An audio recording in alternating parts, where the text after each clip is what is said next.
రకమైనటువంటి సమస్యలు వస్తే నేను దేవుల్లో ఉన్నా. అక్కడ ఉన్నప్పుడు ఏమనిపించలేదు.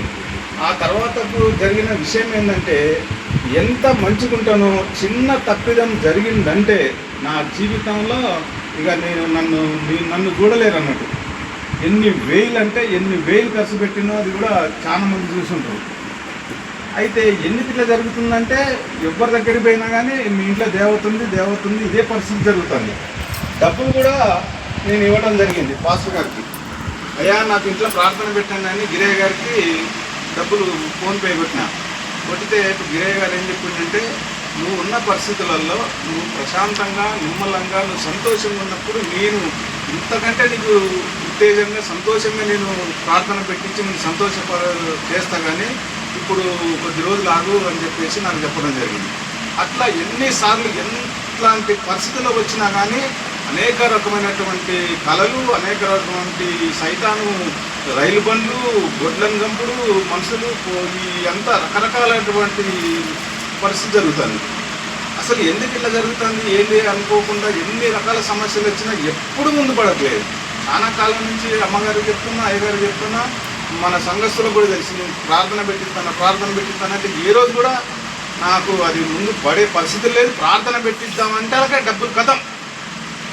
ఎన్ని డబ్బులు వచ్చినా, ఎంత చికాకులు వచ్చినా భయంకరమైనటువంటి పరిస్థితి జరుగుతున్నాయి. పైగా నాతో కాదు, ఇది కాదు, అట్లా కాదు, ఇట్లా కాదు, ఇక అంతా వేస్ట్, ఇక నేను ముందు పడలేను అనుకున్నా.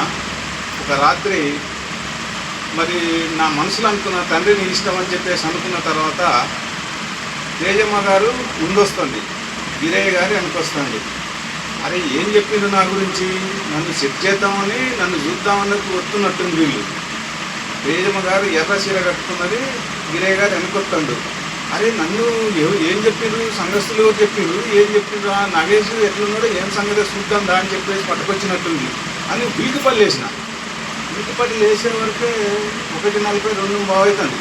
పోయి ఏం చేస్తారో చూద్దాం, అందరి ఇళ్ళలో పోయినా నా ఇంటికి వచ్చిండ్రా అని చెప్పేసి ఇక్కడి నుంచి వెళ్ళి ఆ వేప చెట్టు దగ్గరికి పోయినా. అక్కడ నా కుక్కలు మరుగుతున్నాయి కానీ ఎవరు సప్పులేనే. ఏమైందని చెప్పేసి చూసి అటు పోయినా, కారు కనపడుతుంది కదా అని చెప్పేసి అక్కడ పోయినా.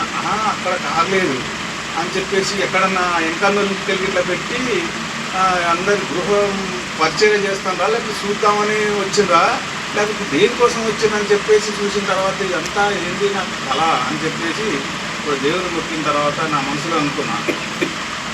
నాకు అమ్మగారు ప్రార్థన చేస్తుంది, గిరయ్య గారు ప్రార్థన చేస్తారు.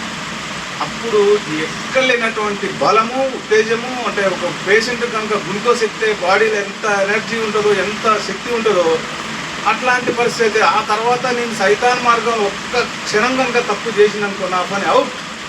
మళ్ళీ నాకు నేనేందో నాకే తెలియదు. కానీ అట్లాంటి పరిస్థితి అయితే తండ్రి ఏంది నాతో కాదు ఇది అనుకొని చెప్పేసి ఇక ప్రార్థన.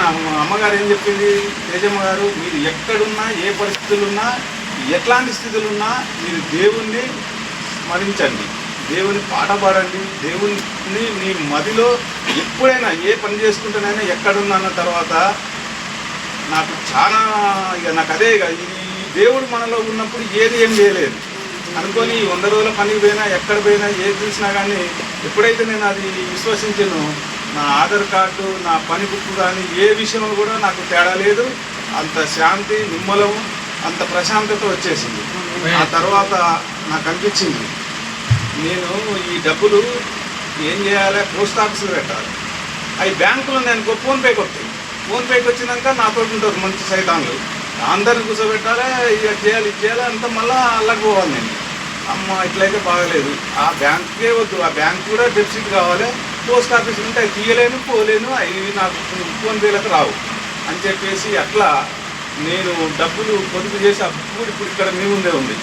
ఇప్పుడు తీసి చూపిస్తా, పోస్ట్ ఆఫీసులో పెట్టి నేను ప్రార్థన పెట్టించుకోవాలి. ప్రార్థన పెట్టించుకున్నంత వరకు కూడా నేను చెప్పొద్దు అనుకున్న తర్వాత అమ్మ తేజమ్మ గారితో ప్రార్థన చేయించుకున్నాం అంటే అమ్మన్నా కదా, అయ్యా నేను ప్రార్థన చేయించుకున్నా, మీరు ఈసారి కంపల్సరీ ప్రార్థన కుటుంబంలో ప్రార్థన జరగాలంటుందంటే ఖచ్చితంగా అమ్మగారితో నేను అడుగుదాం అనుకుంటున్నా. అమ్మగారు చెప్తుంది అది 100% అమ్మ, ఎట్టి పరిస్థితుల్లో ప్రార్థన పెట్టించేంత వరకు నా మనసు ఆగదమ్మా, ఎప్పుడు పెట్టేయాలనేది ఉన్నది.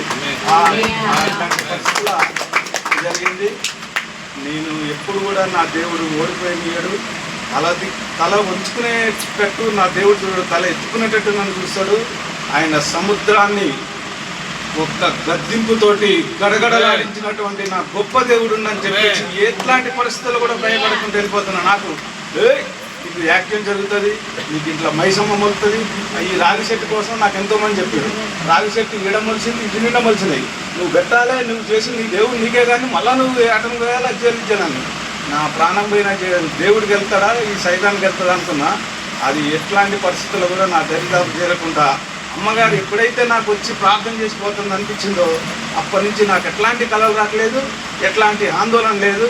ఇదంతా నా కోసం ప్రార్థన చేసినటువంటి అమ్మగారి గిరయ్య గారికి, దేవమ్మ గారికి, మీ అందరూ సంఘస్థులకు, నన్ను ప్రేమించి వచ్చినటువంటి ప్రతి ఒక్కరికి కూడా నా హృదయపూర్వక